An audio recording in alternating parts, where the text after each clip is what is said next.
নারী হয় ফাতেমার বংশ দুজাহানের মূল।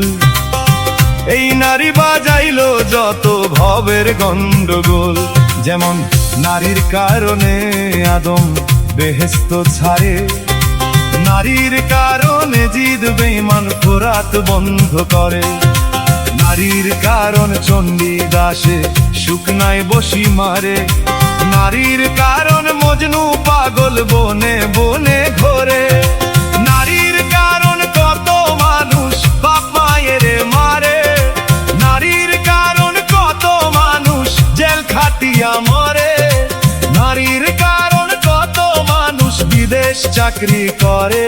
নয়নে লাগছে যারে তারে কি আর পাশুরিতে পারে, তারে